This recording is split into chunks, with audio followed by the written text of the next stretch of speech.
Before we dive deeper into today's story, every new subscriber helps me keep sharing stories that inspire and touch your day. If you enjoy what you're watching, please hit that subscribe button. "Welcome to Millie's," she said cheerfully. "What can I get you?" Jack glanced at the menu, but looked uncomfortable. Just a water, please." Emma raised an eyebrow. "Just water? Not even a slice of pie to go with it?" He hesitated, then sighed. "I lost my wallet. Guess today's not my lucky day." Emma studied him for a moment. His suit was neat, but his shoes were scuffed and his tie was slightly askew. He looked more worn out than anything else. With a shrug and a smile, she said, "Don't worry about it. Lunch is on me today." Jack blinked, caught off guard. "You don't have to do that." "I can." "Everyone has bad days," she interrupted, waving off his protests. "Besides, it's just a sandwich. The world could use a little more kindness, right?" For a moment, Jack just stared at her. In his world, nothing came without strings attached. Yet here was this waitress offering him a meal with no expectations. "Well," he said slowly, "thank you. I'll have a turkey club then." As Emma walked back to place his order, Jack leaned back in his seat, an unfamiliar warmth spreading through him. Minutes later, she returned with his sandwich and a glass of water. "Here you go. Enjoy." "Thanks," he said, glancing at her name tag. "Emma, right?" "That's me," she replied, heading off to the next table. Jack ate slowly, his thoughts drifting. He'd come to this diner on a whim, hoping for a moment of normalcy in a life that often felt anything but.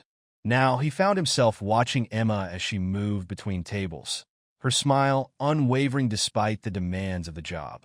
When he finished, he stood and approached the counter. Emma was ringing up another customer, but turned to him as he approached. "That was great," he said, slipping his hands into his pockets. "I owe you one." Emma smiled. "Just come back when you're having a better day."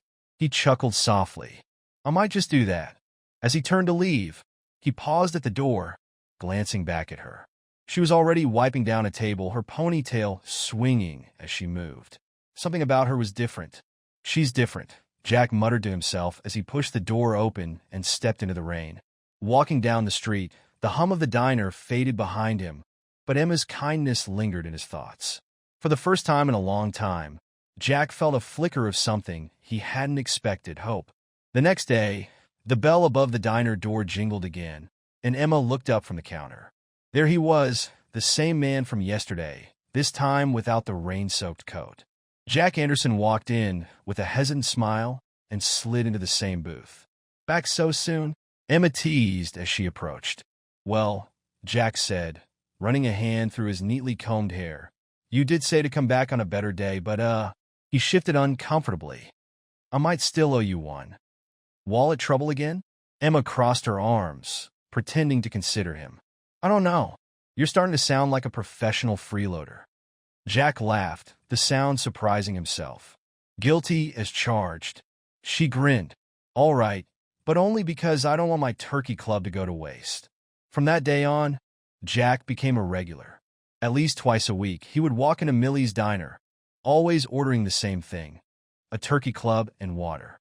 Each time, he'd offer a sheepish excuse about his wallet, and each time, Emma would wave him off with a smile.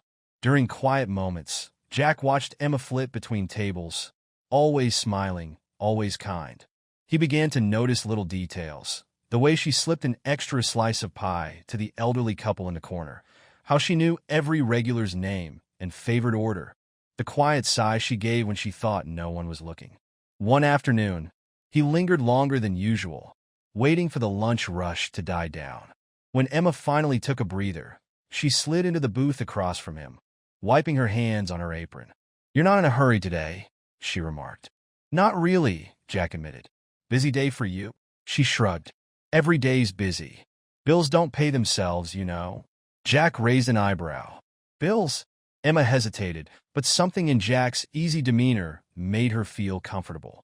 "My dad passed a few years ago, left some debts behind, and my little brother's in college. Smart kid, studying to be a teacher. Someone's got to keep things afloat." Jack leaned back, genuinely impressed. "That's a lot to handle." "It's life," Emma said with a small smile. "You do what you have to." Jack left the diner that day, with a new appreciation for Emma. Her kindness wasn't just a surface-level trait. It ran deep, born of struggle and resilience. He thought of the people in his world, business partners, socialites, acquaintances, all of them consumed by wealth and appearances. Emma's sincerity was like a breath of fresh air. But Jack also felt a pang of guilt. He was hiding a part of himself, afraid that revealing his wealth would change the way she saw him. One particularly slow afternoon, as Emma cleared his table, she paused and said with a teasing smile, "You're lucky to have such a generous waitress. One day, you'll have to repay the favor." Jack chuckled, but her words struck a chord. What could he ever do to repay her kindness? As he watched her walk away, wiping down another table, a thought crossed his mind. What would Emma think if she knew the truth? Jack pushed the thought aside, but it lingered in the back of his mind long after he left the diner. Jack had become a fixture at the diner, arriving earlier each visit and staying longer than necessary. He no longer came just for the turkey club, but for the woman who served it with a warmth that seemed to brighten the entire room. One afternoon, the lunch rush was slow, and Emma took a rare moment to sit with Jack during her break. She sipped on a cup of coffee, her apron slightly wrinkled, but her smile intact. "You know," Jack began, leaning back in his seat, "you're always running around, taking care of everyone else. What do you do for yourself?" Emma blinked, caught off guard. "For myself?" She laughed lightly. "Between shifts here, covering bills, and checking on my brother? Not much time left for me." Jack tilted his head, studying her. "There must be something. A hobby? A dream?" She hesitated, then shrugged. "I like to paint. I haven't had much time for it lately, but it's always been a dream of mine to open a little art studio someday. Nothing fancy, just a place where people could come and create." Jack's interest piqued. "That sounds incredible. Why haven't you pursued it?" Emma sighed, swirling the coffee in her mug. "Dreams don't pay the bills, Jack. Besides, who has the money for something like that?" He wanted to say, "I do." He wanted to tell her he could make her dream a reality with the snap of his fingers. But instead, he simply said, "Maybe someday." "Maybe," Emma agreed with a wistful smile. Over the next few weeks, Jack found himself thinking about Emma more than he cared to admit. Her optimism, even in the face of her struggles, was something he admired deeply. The way she talked about her dreams, her family, her customers, it all drew him in like nothing else ever had. But with every deepening connection, his guilt grew. He was hiding a massive part of himself, and the longer he kept the secret, the harder it would be to reveal. One evening, as Jack left the diner, he overheard Emma and another waitress talking about the diner's leaky roof. "Millie's been trying to get it fixed for months," Emma said, "but repairs like that cost a fortune." That night, Jack made a few calls. By the end of the week, a repair crew had quietly come and gone, leaving the roof as good as new. The next time Jack walked into the diner, he found Emma in unusually high spirits. "You won't believe it," she said, beaming as she approached his booth. "Someone fixed the roof." Jack feigned surprise. "Really? That's great." Millie said she didn't hire anyone, so it must have been one of the regulars. "Whoever it was, they saved us." Jack smiled but felt a twinge of guilt. He wanted to tell her it was him, but worried she'd see it as a manipulation rather than a gesture of kindness. One sunny afternoon, Emma slid into Jack's booth during another slow shift. "You're here a lot," she teased. "Do you even work?" Jack laughed nervously. "Of course. Everyone's got to work, right? What do you do?" she asked casually. Jack hesitated, then gave his usual vague answer. "I'm in business." Emma raised an eyebrow. "Business, huh? That's awfully mysterious." "It's not that exciting," Jack said quickly, steering the conversation back to her art. "Speaking of exciting, have you painted anything lately?" Emma narrowed her eyes playfully, but let it go. "Not since last week, but maybe I'll find time soon." As she walked away to serve another table, Jack exhaled a quiet sigh of relief. But Emma's lingering glance told him she was more curious about him than she let on. That evening, as Jack left the diner, he couldn't shake the feeling that Emma deserved the truth. But the thought of her reaction, the potential betrayal she might feel, kept him silent. For her part, Emma watched him go, her curiosity about the enigmatic man growing. Something about Jack didn't add up, and she couldn't help but wonder, who is he really? The morning sunlight streamed through the diner windows, casting a warm glow on the usual buzz of customers. Jack sat in his usual booth, sipping his coffee and waiting for Emma to take her break. He had grown accustomed to these moments, craving the easy connection they shared. As Emma passed by with a tray of plates, she nodded toward him. "Be with you in a minute, Jack." Jack smiled faintly, feeling the weight of the unspoken truth he had been carrying for weeks. A new customer sat at the counter, chatting with the waitress. As Jack flipped through his phone, he wasn't paying much attention until he heard his name. "Jack Anderson," the man said loud enough for the diner to hear. "The tech genius. You're the guy who started Horizon Systems, aren't you? What are you doing in a place like this?" Jack froze, his coffee cup halting midair. Emma, who had been clearing a nearby table, turned sharply at the sound of the name. The man continued, oblivious to the tension. "I've read all about you. You're a self-made millionaire. You've been on magazine covers. My brother works at one of your companies." Jack offered a tight smile, trying to downplay the recognition. "I like to keep a low profile," he said, glancing nervously toward Emma. Emma stood motionless, her tray clutched in her hands. Her face shifted from confusion to realization, then to hurt. The moment the customer left, Emma marched over to Jack's booth, her voice low but trembling with anger. "So," she began, her eyes narrowing, "all this time you've been lying to me." Jack looked up, guilt flashing across his face. "Emma, let me explain." "You're a millionaire," she interrupted. "Otad Mogal. And you've been sitting here, letting me pay for your lunches, pretending to be what? Broke? Normal." "I wasn't pretending," Jack said, his voice calm but strained. "I just didn't tell you." Emma let out a bitter laugh. "Didn't tell me, Jack? I've been bending over backward to help you, thinking you couldn't afford a sandwich, and you're sitting on a fortune." "Why? Why?" Jack stood, trying to meet her gaze. "Because I wanted to know if someone could care about me for who I am, not what I have. My entire life, people have only seen the money, not me." Emma's eyes filled with tears, but her voice remained firm. "And you thought it was okay to use my kindness as some kind of test? To see if I was worthy? Do you even realize how humiliating that is?" Jack took a step closer, his tone pleading. "It wasn't about testing you, Emma. I didn't plan this. I didn't want to lose what we had." Emma shook her head, her voice breaking. "What we had, Jack?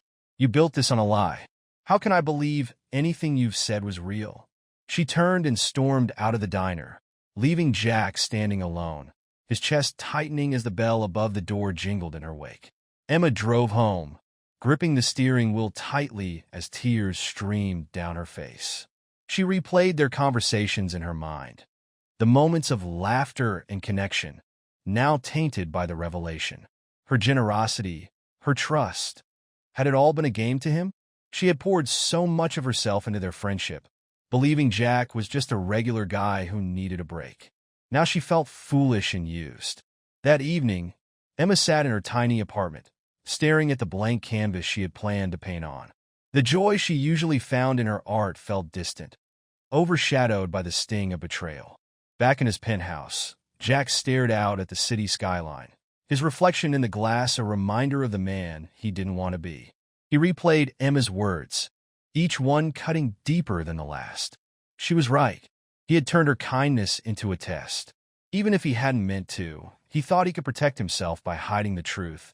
But instead, he had hurt the one person who had seen him as more than his wealth. Jack picked up his phone, hesitating before dialing Emma's number. It rang once and twice, then went to voicemail. "Emma," he said quietly, "please just let me explain. I'm sorry. I never wanted to hurt you." He hung up, knowing it wasn't enough.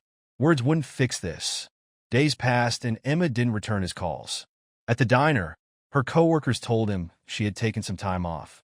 Jack sat in his usual booth, staring at the empty seat across from him. The turkey club he'd ordered remained untouched. He had to find a way to make things right. But as the days stretched into nights, a gnawing doubt crept into his mind. What if he'd lost her for good? Jack stared at the piles of papers on his desk, but his mind wasn't on work. Emma's face, her hurt, and her words haunted him. He knew he couldn't leave things the way they were. She had given him something no one else ever had: genuine care, untainted by his wealth. That evening, Jack made a series of calls. First, he contacted a financial advisor to arrange for Emma's late father's debts to be paid off. He didn't want her burdened by something she shouldn't have to carry alone. Next, he reached out to a foundation he'd quietly supported for years, setting up a scholarship for Emma's younger brother. He ensured that the paperwork would reflect the brother's merit and hard work, keeping his own involvement hidden. But it wasn't enough. Jack wanted Emma to know he believed in her dreams too. He remembered her mentioning painting during one of their diner conversations and how she had brushed it off as impractical. He decided to gather the best art supplies he could find: brushes, canvases, paints, and have them delivered to the diner with a handwritten note. The note read, "Emma, your kindness inspired me in ways I can never repay. Use these to follow your dreams. You deserve every success. A grateful friend." When Emma returned to work a week later, she was greeted by a delivery person holding a large box. Her coworkers crowded around as she opened it, revealing the art supplies inside. "Who sent this?" one of them asked. But there was no name on the package, just the note.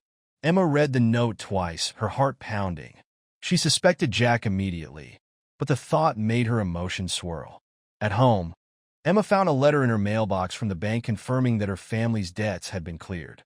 Later that night, her brother called, his voice trembling with excitement as he told her about a scholarship offer he'd just received. Emma sat on her bed, holding the art supplies and the letter. She realized Jack had done all this, not to win her over, but to support her and her family, without expecting anything in return. The anger she had clung to began to dissolve, replaced by a mix of gratitude and longing. A week later, Emma received an invitation in the mail. It was elegantly designed, and the event location was listed as an art gallery in the city. The invitation simply said, "A celebration of talent, resilience, and beauty." Curiosity and hesitation wed within her, but ultimately, Emma decided to go. When she arrived at the gallery, she was stunned. The walls were filled with her paintings, work she had sketched and stashed away at the diner, never imagining they would be displayed like this. The room was filled with people from her life: her brother, co-workers, regulars from the diner, and even neighbors she hadn't seen in years. Jack stood at the center of it all, looking nervous but determined. When Emma approached him, Jack's breath caught. She looked both beautiful and guarded, her eyes searching his. "I didn't expect this," Emma said softly, gesturing to the gallery. Jack stepped closer, his voice steady but filled with emotion. "I wanted to show you how extraordinary you are, Emma. You've been so busy giving to everyone else that you've forgotten what you deserve. I see it, and I believe in you." Emma looked around at the paintings, the faces of her loved ones, and finally back at Jack. "I'm sorry for hiding the truth," Jack continued. "I should have trusted you from the start. But everything I feel for you, every moment we've shared, it's all real. Please let me make this right." Emma's voice trembled. "It's not about the money, Jack. It's about trust. You tested me without my consent, and that hurt." Jack nodded. "I know, and I'll spend every day proving to you that I'll never make that mistake again." Emma's lips quirked in a small smile, though her eyes glistened with unshed tears. "You're good at grand gestures, Jack, but earning my trust again won't happen overnight." "I'm not going anywhere," Jack said earnestly. As the gallery buzzed around them, Emma looked up at Jack, her expression softening. "I forgive you," she said, "but don't think this means it's easy. You got work to do." Jack smiled, relief washing over him. "Fair enough." As they stood together, a quiet understanding passed between them. For now, it was enough. The months that followed were a slow, deliberate process of rebuilding trust. Jack didn't push Emma for forgiveness. Instead, he showed her with actions how much he respected and cared for her. Jack made a habit of supporting Emma's dream in subtle but meaningful ways. He accompanied her to art supply stores, helped scout locations for a potential studio, and even encouraged her to apply for a grant from a local art council. Emma, initially hesitant, began to let her guard down. Jack's humility and patience won her over bit by bit, and she started to see the sincerity behind his actions. One evening, As they painted together in Emma's makeshift home studio, she turned to him with a smile. "You're not bad at this," she teased, pointing to his clumsy brushstrokes. Jack laughed. "If this doesn't work out, maybe you can hire me as your assistant." Emma's smile softened. "I think we make a pretty good team." Months later, after countless hours of preparation, Emma's dream finally came to life. The art studio, a warm and inviting space filled with vibrant colors and natural light, opened its doors to the community. Jack stood by Emma's side as she greeted guests, her joy contagious. The event was a celebration of her talent and resilience, with friends, family, and even diner regulars coming to support her. As the evening wound down and the last guest began to leave, Jack asked Emma to stay behind for a moment. "What's this about?" she asked, curious but amused. Jack took her hand, guiding her to the center of the studio, where one of her paintings hung. In front of it was a small table with a custom-painted wooden box. Jack picked up the box, his expression earnest and filled with emotion. "Emma," he began, "when I met you, I was lost in a world that felt shallow and meaningless. You showed me a kindness I didn't deserve and a love I never thought I'd find." He opened the box to reveal a simple yet elegant ring. The lid was painted with one of Emma's designs, a sunrise over a quiet lake, symbolizing new beginnings. "You've given me more than I ever thought possible," Jack continued. "Will you let me spend the rest of my life showing you how much I love you?" Tears welled in Emma's eyes as she nodded, a smile breaking across her face. "Yes, but this time lunch is on me. Forever." Their wedding was held a few months later in the art studio that had become a symbol of their journey. The room was filled with laughter, love, and a blend of simplicity and elegance that reflected both Emma's humility and Jack's devotion. The diner staff sat alongside Jack's high-profile business associates, a testament to the unique way their worlds had blended. As Emma and Jack shared their first dance, the soft glow of the studio lights casting a warm hue around them, Emma leaned close and whispered, "You taught me that true wealth isn't in money. It's in kindness and love." Jack smiled, his voice low and full of affection. "And you showed me what it means to truly be seen." As the music played, Jack spun Emma gently, their laughter filling the room around them. The people who mattered most celebrated not just their love story, but the lessons it carried. That true connection transcends wealth, and that kindness can change lives. The sunrise over the lake, hanging prominently in the studio, was accompanied by a small plaque that read, "Inspire and be inspired," dedicated to the power of kindness.